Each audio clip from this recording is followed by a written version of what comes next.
திண்டுக்கல் மாவட்டம் கொடைக்கானல் மலைப்பகுதிகளில் இரண்டாம் நாளாக அடர் பனிமூட்டத்துடன் சாரல் மழை பெய்தது.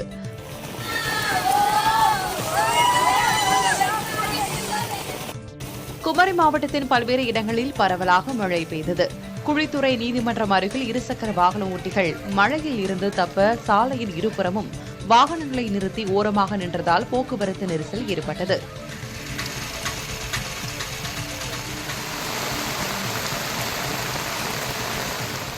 தஞ்சை மாவட்டம் திருவையாறில் விட்டுவிட்டு மழை பெய்ததால் பள்ளி மாணவ மாணவிகள் மழையில் நனைந்தவாறு வீடு திரும்பினர்.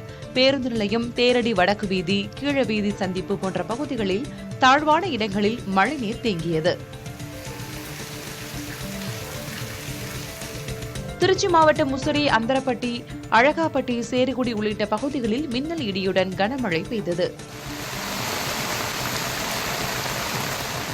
கள்ளக்குறிச்சி மாவட்டம் உளுந்தூர்பேட்டை மற்றும் அதன் சுற்றுவட்டார பகுதிகளில் பெய்த கனமழையால் சாலைகளில் மழைநீர் பெருக்கெடுத்து ஓடியது.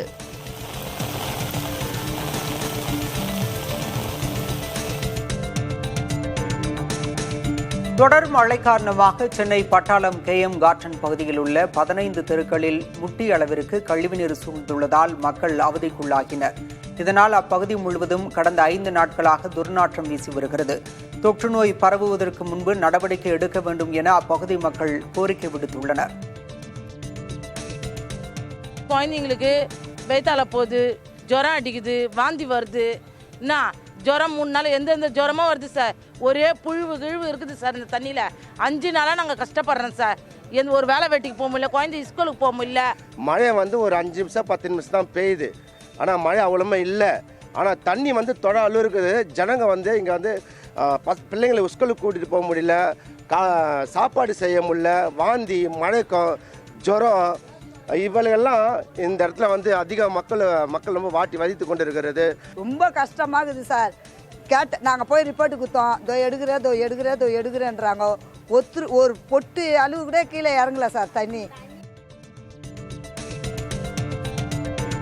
நெல்லை மாநகராட்சியில் பெய்த லேசான மழைக்கு சங்கரன்கோவில் சாலை, வண்ணாரப்பேட்டை அணுகு சாலை, டவுன் வஉசி தெரு போன்ற முக்கிய சாலைகள் சிதைந்து பள்ளங்களாக மாறியுள்ளன. பாதாள சாக்கடைக்காக தோண்டப்பட்டு அவசரமாக சீரமைக்கப்பட்ட சாலைகள் முதல் மழைக்கு கரைந்ததால் மக்கள் பெரும் அவதிக்குள்ளாகியுள்ளனர். தரமின்றி பணிகள் மேற்கொள்ளப்பட்டதே இந்த நிலைக்கு காரணம் என சமூக ஆர்வலர்கள் குற்றஞ்சாட்டியுள்ளனர். தரமான சாலைகளை போர்க்கால அடிப்படையில் அமைக்க வேண்டும் என கோரிக்கை எழுந்துள்ளது.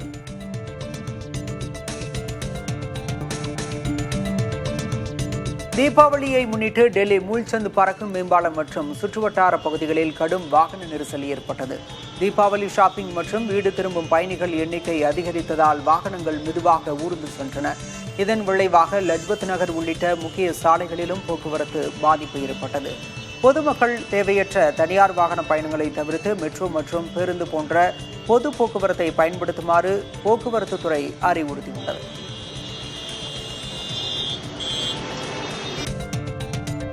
தீபாவளி பண்டிகையொட்டி விருதுநகர் மாவட்டம் சிவகாசியில் பட்டாசு விற்பனை களை கட்டியுள்ளது.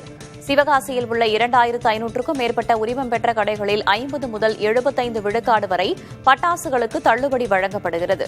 விலை குறைவு, பட்டாசுகளை வெடித்து பார்க்கும் வாங்கும் வசதி ஆகியவற்றால் கேரளா, கர்நாடகா, ஆந்திரா உள்ளிட்ட அண்டை மாநிலத்தவர்களும் சிவகாசிக்கு வந்து பட்டாசுகளை வாங்கிச் செல்கின்றனர். பசுமை பட்டாசுகளின் விலை 40 முதல் 80 விழுக்காடு வரை அதிகரித்துள்ளது. இருப்பினும் பீஸா, வாட்டர் லெமன் போன்ற உணவுப் பொருட்களை நினைவுபடுத்தும் விதமாகவும் கதாயம், வேல், கிட்டார் என குழந்தைகளை ஈர்க்கும் விதமாகவும் பட்டாசுகள் அறிமுகமாகி உள்ளன. தீபாவளி பண்டிகையை முன்னிட்டு கோவை, திண்டுக்கல் இடையே முன்பதிவில்லாத 8 பெட்டிகள் கொண்ட சிறப்பு ரயில் இயக்கப்படும் என்று தெற்கு ரயில்வே அறிவித்துள்ளது. அதன்படி இன்று, நாளை மற்றும் 21, 22 ஆகிய தேதிகளில் கோவையிலிருந்து காலை 9:35 மணிக்கு புறப்படும் இந்த ரயில் பிற்பகல் 1:10 மணி அளவில் திண்டுக்கல்லை சென்றடையும்.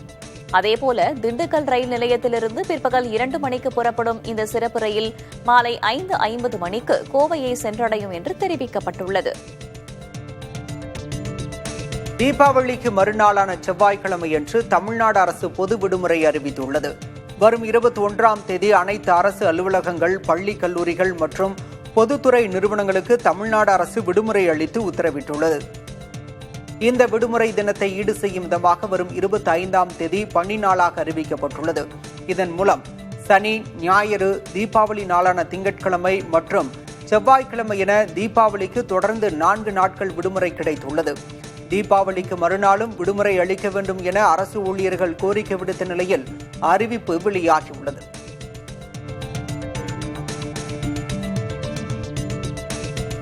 தீபாவளி பண்டிகையொட்டி சென்னையிலிருந்து சொந்த ஊர்களுக்கு செல்ல மக்கள் படையெடுத்ததால் கிளாம்பாக்கத்தில் கூட்டம் அதிகமாக இருந்தது. சொந்த ஊர் செல்வதற்காக மதியம் முதலே கிளாம்பாக்கம் பேருந்து நிலையத்தில் பயணிகள் குவிந்தனர். பேருந்துகளை முன்பதிவு செய்தோரும் போக்குவரத்து நெரிசலில் சிக்கி பேருந்தை தவறவிட்டுவிடக்கூடாது என்பதற்காக முன்கூட்டியே வந்து காத்திருக்கின்றனர்.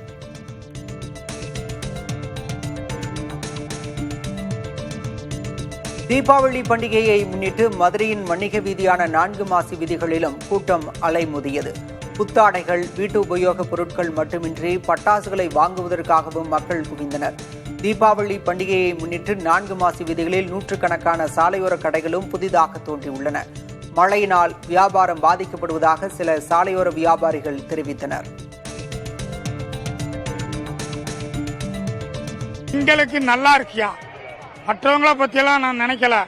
நம்ம வியாபாரம் நம்மளுக்கு எப்பயும் போல ஆண்டை அளந்தபடி மீனாட்சி பட்டணத்தில் எந்த குறையும் இல்லை. அது போன வட்டம் நல்லா இருந்துச்சு வியாபாரம். இந்த வட்டம் ரொம்ப சுமாராக இருக்குது. வியாபாரம் ஒன்றும் அவ்வளோ இது கிடையாது. மக்கள் வாங்கறதுக்கு வராங்க. ஆனால் மழையாக இருக்குது, இதாக இருக்குன்னு சொல்லி மக்கள் கொஞ்சம் கம்மியாக போயிட்டு இருக்காங்க. தீபாவளி பண்டிகை மற்றும் தொடர் விடுமுறையால் கள்ளக்குறிச்சி மாவட்டம் உளுந்தூர்பேட்டையில் பேருந்துகளில் பயணிக்க பொதுமக்கள் கூட்டம் அலைமோதியது. சென்னையில் உள்ளவர்கள் தீபாவளிக்கு சொந்த ஊர் செல்வதற்காக குவிந்ததால் உளுந்தூர்பேட்டை பேருந்து நிலையத்தில் பயணிகள் கூட்டம் அதிகரித்து காணப்பட்டது. விருத்தாச்சலம், திட்டக்குடி, திருச்சி, சேலம் செல்லும் பேருந்துகளில் பயணிகள் முண்டியடித்து ஏறினர். அதிக அளவிலான பயணிகள் வருகையால் பேருந்து நிலைய பகுதியில் போக்குவரத்து நெரிசல் ஏற்பட்டது.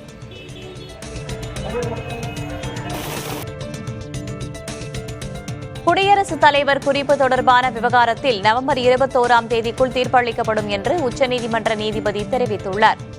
கலைஞர் பல்கலைக்கழக மசோதாவுக்கு ஆளுநர் ஒப்புதல் தராமல் குடியரசுத் தலைவருக்கு அனுப்பியதை எதிர்த்து தமிழக அரசு தொடுத்த வழக்கு உச்சநீதிமன்ற தலைமை நீதிபதி கவாய் தலைமையிலான அமர்வில் விசாரணைக்கு வந்தது. அப்போது தலைமை நீதிபதி BR கவாய், குடியரசுத் தலைவர் குறிப்பு தொடர்பான வழக்கில் முடிவு தெரிந்த பிறகு இந்த வழக்கை விசாரிக்கலாம் என தெரிவித்தார். நவம்பர் 21ஆம் தேதிக்குள் குடியரசுத் தலைவர் குறிப்பு குறித்து முடிவெடுக்கப்படும் என்றும் அவர் குறிப்பிட்டார். சட்ட மசோதாக்கள் மீது முடிவெடுக்க குடியரசுத் தலைவர் மற்றும் ஆளுநருக்கு காலக்கெடு விதித்தது தொடர்பாக உச்சநீதிமன்றத்திற்கு குடியரசுத் தலைவர் குறிப்பு அனுப்பப்பட்டிருந்தது.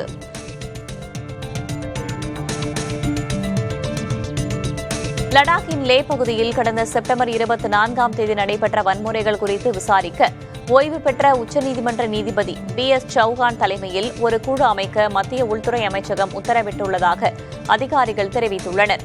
வன்முறைக்கான காரணங்கள், நிகழ்வுகள் மற்றும் விளைவுகள் குறித்து விரிவான விசாரணை மேற்கொள்வது இதன் முக்கிய நோக்கமாகும். விசாரணை அறிக்கை வெளிவரும்போது வன்முறைக்கான உண்மையான காரணங்கள் என்ன என்பது தெளிவாகும் என்று எதிர்பார்க்கப்படுகிறது.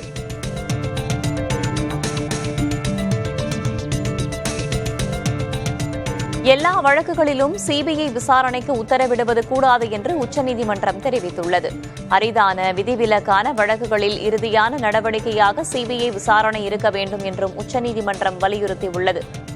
ஐயம் மற்றும் உத்தேச அடிப்படையில் CBI விசாரணைக்கு உத்தரவிடுவது என்பது அந்த அமைப்பிற்கு கூடுதல் அழுத்தத்தை ஏற்படுத்துவதோடு மட்டுமல்லாமல் ஒரு சாதாரண நடைமுறையாக மாறிவிடக்கூடிய அபாயம் உள்ளதாகவும் உச்சநீதிமன்றம் எச்சரித்துள்ளது. உத்தரப்பிரதேச சட்டப்பேரவை பணிக்கு ஆள் சேர்த்ததில் முறைகேடுகள் ஏற்பட்டதாக தொடுக்கப்பட்ட வழக்கில் அலகாபாத் உயர்நீதிமன்றம் உத்தரவிட்டது தொடர்பாக இத்தகைய கருத்துக்களை உச்சநீதிமன்றம் தெரிவித்துள்ளது. உத்தராகண்ட் மாநிலம் சமோலி மாவட்டத்தில் உள்ள பத்ரிநாத் பகுதியில் உள்ள குபேர் மலையில் இருந்த ஒரு பனிப்பாறை உடைந்ததன் காரணமாக கஞ்சன் கங்காவில் நீரின் அளவு திடீரென அதிகரித்தது. உள்ளூர் நிர்வாகம் மற்றும் பேரிடர் மேலாண்மை குழுக்கள் உடனடியாக தயார் நிலையில் வைக்கப்பட்டு கண்காணிப்பு தீவிரப்படுத்தப்பட்டுள்ளது. கஞ்சன் கங்காவில் நீரோட்டம் வழக்கமாக மதியம் மற்றும் மாலை நேரங்களில் அதிகரிக்கும். இருப்பினும் பனிப்பாறை உடைந்ததால் நீர்வரத்து திடீரென அதிகமாகியுள்ளது. பீகார் சட்டமன்ற தேர்தலில் போட்டியிட மறைந்த குண்டர் முகமது ஷஹாபுதீன் மகனுக்கு ராஷ்டிரிய ஜனதா தளம் வாய்ப்பு வழங்கியதை மத்திய உள்துறை அமைச்சர் அமித்ஷா கடுமையாக விமர்சித்தார். சரணில் நடைபெற்ற என்டிஏ கூட்டணி பேரணியில் பேசிய அவர், இத்தகைய வேட்பாளர்களுக்கு சீட் வழங்கும் கட்சியால் மாநில மக்களுக்கு பாதுகாப்பு கிடைக்குமா என்று கேள்வி எழுப்பினார். ஷஹாபுதீனின் மகன் உசாமா ஷஹாபை ரகுநாத்பூர் தொகுதியில் ஆர்ஜேடி நிறுத்தியுள்ளது.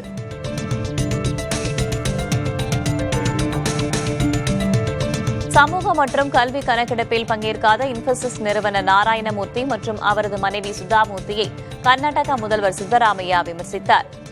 அவர்கள் தவறாக புரிந்து கொண்டுள்ளதாக கூறிய அவர், சேகரிக்கப்படும் தகவல்கள் ரகசியமாகவே இருக்கும், அரசின் நலத்திட்டங்கள் உரிய பயனாளிகளை சென்றடைய செய்வதே நோக்கம் என்றும் விளக்கினார்.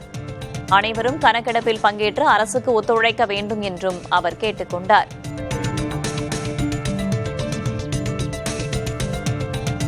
தேசிய நெடுஞ்சாலைகள் மற்றும் உள்கட்டமைப்பு மேம்பாட்டுக் கழகத்தின் நிர்வாக இயக்குநர் மைஸ்டம் ரித்தன் குமார் சிங்கை லஞ்சம் தொடர்பான வழக்கில் சிபிஐ கைது செய்துள்ளது.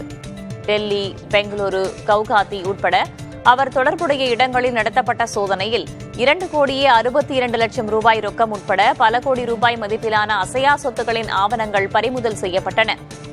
நெடுஞ்சாலை திட்டங்களுக்கு சாதகமாக சான்றிதழ் வழங்க 10 லட்சம் ரூபாய் லஞ்சமாக பெற்றதாக அவர் மீது குற்றம் சாட்டப்பட்டுள்ளது.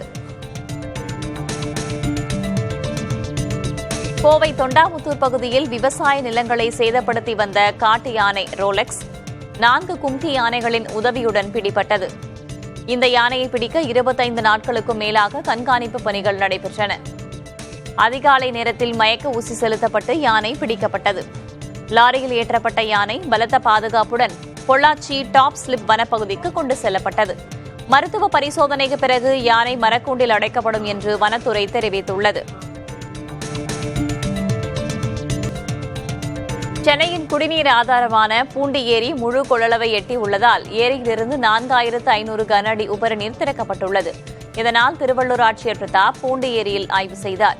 ஏரியின் நீர் இருப்பு, நீர்வரத்து குறித்து நீர்வளத்துறை அதிகாரிகளிடம் கேட்டறிந்த அவர், பருவமழை தொடங்கியுள்ள நிலையில் பொதுமக்கள் பாதுகாப்பாக இருக்கவும், உபரி நீர் திறக்கப்பட்டிருப்பதால் வேடிக்கை பார்க்கவோ, குளிக்கவோ, செல்ஃபி எடுக்கவோ வேண்டாம் என்று அறிவுறுத்தியுள்ளார். இந்தியாவுக்கு மருத்துவ சுற்றுலா வருபவர்களில் 25% பேர் தமிழ்நாட்டுக்கு வருவதாக மருத்துவத்துறை அமைச்சர் மா சுப்பிரமணியன் தெரிவித்துள்ளார். சென்னை நந்தம்பாக்கம் வர்த்தக மையத்தில் எதிர்கால மருத்துவம் 2.0 பன்னாட்டு மருத்துவ மாநாடு அரங்கினை பார்வையிட்ட பின் செய்தியாளர்களிடம் பேசிய போது இதனை அவர் தெரிவித்தார். மேலும் பேசிய அவர், அமெரிக்கா, ஜெர்மனி, ஆஸ்திரேலியா உள்ளிட்ட 9 நாடுகளைச் சேர்ந்த 40க்கும் மேற்பட்ட மருத்துவர்கள் மாநாட்டில் பங்கேற்றதாக தெரிவித்தார். கரூர் கூட்ட நெரிசல் உயிரிழப்பு குறித்த வழக்கின் விசாரணையை சிபிஐ அதிகாரிகள் தொடங்கியுள்ளனர். தவேக தலைவர் விஜய் கடந்த 27ஆம் தேதி கரூரில் பரப்புரை செய்தபோது ஏற்பட்ட கூட்ட நெரிசலில் 41 பேர் உயிரிழந்தனர். இதுகுறித்த வழக்கை சிபிஐக்கு மாற்றி உச்சநீதிமன்றம் உத்தரவிட்டது. இதையடுத்து சிபிஐ எஸ்பி பிரவீன்குமார் தலைமையில் ஏஎஸ்பி முகேஷ்குமார், டிஎஸ்பி ராமகிருஷ்ணன் மற்றும் 2 அதிகாரிகள் கரூர் வந்தனர். தமிழ்நாட்டில் 6 மாவட்டங்களுக்கு இன்று மிக கனமழை எச்சரிக்கை விடுக்கப்பட்டுள்ளது. குமரிக்கடல் மற்றும் அதனை ஒட்டிய தென்மேற்கு வங்கக்கடல் பகுதிகளில் வளிமண்டல கீழடுக்கு சுழற்சி நிலவுவதாக சென்னை வானிலை ஆய்வு மையம் தெரிவித்துள்ளது. கன்னியாகுமரி, திருநெல்வேலி, தென்காசி ஆகிய மாவட்டங்களிலும், தூத்துக்குடி, விருதுநகர் மற்றும் ராமநாதபுரம் மாவட்டங்களிலும் இன்று மிக கனமழை பெய்யக்கூடும் எனவும் எச்சரித்துள்ளது. மதுரை, சிவகங்கை, தேனி, திண்டுக்கல், திருப்பூர், ஈரோடு, நீலகிரி ஆகிய மாவட்டங்களிலும், கோவை, மயிலாடுதுறை, நாகை, திருவாரூர், தஞ்சை, புதுக்கோட்டை மற்றும் காரைக்கால் பகுதிகளிலும் இன்று கனமழை பெய்யக்கூடும் என கூறியுள்ளது. உத்தரப்பிரதேச மாநிலம் ராய்பரேலியில் அடித்து கொலை செய்யப்பட்ட பட்டியல் சமூக இளைஞரின் குடும்பத்தினரை மக்களவை எதிர்க்கட்சித் தலைவர் ராகுல் காந்தி நேரில் சந்தித்து ஆறுதல் கூறினார். ராய்பரேலியைச் சேர்ந்த ஹரிவோம் வால்மீகியை திருடர் என தவறாக எண்ணி பொதுமக்கள் தாக்கியதில் அவர் உயிரிழந்தார். இந்நிலையில் பாதிக்கப்பட்ட குடும்பத்தினரை ராகுல் காந்தி சந்தித்தார். பின்னர் செய்தியாளர்களிடம் பேசிய அவர், கொல்லப்பட்ட இளைஞரின் குடும்பத்தினர் குற்றவாளிகள் போல் நடத்தப்படுவதாக கூறினார். எல்லா வழக்குகளிலும் சிபிஐ விசாரணைக்கு உத்தரவிடுவது கூடாது என உச்சநீதிமன்றம் தெரிவித்துள்ளது. அரிதான விதிவிலக்கான வழக்குகளில் இறுதியான நடவடிக்கையாக சிபிஐ விசாரணை இருக்க வேண்டும் எனவும் உச்சநீதிமன்றம் வலியுறுத்தியுள்ளது. ஐயம் மற்றும் உத்தேச அடிப்படையில் சிபிஐ விசாரணைக்கு உத்தரவிடுவது என்பது அந்த அமைப்பிற்கு கூடுதல் அழுத்தத்தை ஏற்படுத்துவதோடு மட்டுமல்லாமல் ஒரு சாதாரண நடைமுறையாக மாறிவிடக்கூடிய அபாயம் உள்ளதாகவும் உச்சநீதிமன்றம் எச்சரித்துள்ளது. சபரிமலை ஐயப்பன் கோயிலில் தங்கத்தகடுகள் மாயமான வழக்கில் கைதான நன்கொடையாளர் உன்னிகிருஷ்ணன் போத்தியை வரும் 30ஆம் தேதி வரை போலீஸ் காவலில் விசாரிக்க நீதிமன்றம் அனுமதி கொடுத்துள்ளது. சபரிமலை ஐயப்பன் கோயில் கருவறை முன்பு உள்ள துவாரபாலகர்கள் சிலைகள் மற்றும் சோபனபீட கதவுகளின் தங்க தகடுகள் மாயமான வழக்கில் நன்கொடையாளர் உன்னிகிருஷ்ணன் போத்தி கைது செய்யப்பட்டார். இந்நிலையில் பத்தினம்திட்டா மேஜிஸ்ட்ரேட் நீதிமன்றத்தில் அவர் ஆஜர்படுத்தப்பட்ட நிலையில் வரும் 30ஆம் தேதி வரை சிறப்பு புலனாய்வு குழு காவலில் விசாரிக்க நீதிபதி அனுமதி அளித்தார். இதனிடையே துவாரபாலகர் சிலைக்கு புதிதாக தங்க கவசம் பொருத்தப்பட்டது. கேரள மாநிலம் கொச்சியில் உள்ள தனியார் சிபிஎஸ்இ பள்ளியில் ஹிஜாப் அணிந்த முஸ்லிம் மாணவியை வகுப்பில் அனுமதிக்க வேண்டும் என்று கல்வித்துறை துணை இயக்குநர் பிறப்பித்த உத்தரவுக்கு இடைக்கால தடை விதிக்க கேரள உயர்நீதிமன்றம் மறுத்துள்ளது. சீருடை கட்டுப்பாடுகளை மீறி துணை கண்காணிப்பாளர் தலையிடுவதாக கூறி பள்ளி நிர்வாகம் தொடர்ந்த வழக்கில் இந்த உத்தரவு பிறப்பிக்கப்பட்டுள்ளது. எனினும் இதுகுறித்து மாநில அரசிடம் விளக்கம் அளிக்குமாறு நீதிமன்றம் உத்தரவிட்டுள்ளது. இதற்கிடையில் இந்த சர்ச்சையால் மாணவியை வேறு பள்ளியில் சேர்க்க அவரது குடும்பத்தினர் முடிவு செய்துள்ளனர். இந்தியா மற்றும் பிரேசில் இடையிலான இருதரப்பு வர்த்தக உறவை 2030ஆம் ஆண்டுக்குள் $12 பில்லியன் இருந்து $20 பில்லியன் உயர்த்த இலக்கு நிர்ணயிக்கப்பட்டுள்ளது. பிரேசில் துணை அதிபர் ஜெரால்டோ அல்க்மென், இந்திய வர்த்தக அமைச்சர் பியூஷ் கோயல் இடையான சந்திப்பில் வர்த்தக ஒப்பந்தத்தை விரிவுபடுத்த ஒப்புக்கொள்ளப்பட்டது. பிரேசிலுடனான இந்த விரிவாக்கம் தெற்காசிய சந்தையில் இந்தியாவின் வர்த்தக பிணைப்பை வலுப்படுத்த உதவும் என மத்திய அமைச்சர் கோயல் தெரிவித்துள்ளார்.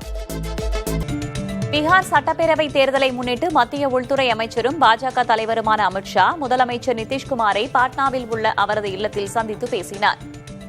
தேர்தலுக்கு பிறகே முதல்வர் வேட்பாளர் யார் என்று முடிவு செய்யப்படும் என்று அமித்ஷா தெரிவித்திருந்த நிலையில் இந்த சந்திப்பு நிகழ்ந்துள்ளது. இந்த சந்திப்பின் போது மத்திய அமைச்சர் தர்மேந்திர பிரதான் மற்றும் துணை முதலமைச்சர் சாம்ராஜ் சௌத்ரி ஆகியோரும் உடனிருந்தனர். சென்னை விமான நிலையத்திலிருந்து மதுரை செல்ல வேண்டிய ஏர் இந்தியா விமானம் இயந்திர கோளாறால் ரத்து செய்யப்பட்டதால் முன்னாள் முதல்வர் ஓ பன்னீர்செல்வம் உள்ளிட்டோர் மாற்று விமானத்தில் அனுப்பி வைக்கப்பட்டனர். சென்னையிலிருந்து மதுரைக்கு காலை 11:45 புறப்பட வேண்டிய ஏர் இந்தியா விமானம் சில மணி நேரங்களுக்கு பிறகு இயந்திர கோளாறு காரணமாக ரத்து செய்யப்பட்டு அதில் பயணிக்க இருந்த ஓ பன்னீர்செல்வம் உட்பட 140 பயணிகளும் மாற்று விமானம் மூலமாக மதுரைக்கு அனுப்பப்பட்டனர். பகல் 12:55 சென்னையிலிருந்து டெல்லிக்கு செல்ல வேண்டிய ஏர் இந்தியா விமானம் சுமார் 2 மணி நேரம் தாமதமாக புறப்பட்டது. இதனால் 160 பயணிகள் உள்நாட்டு விமான நிலையத்திலேயே தவித்தனர்.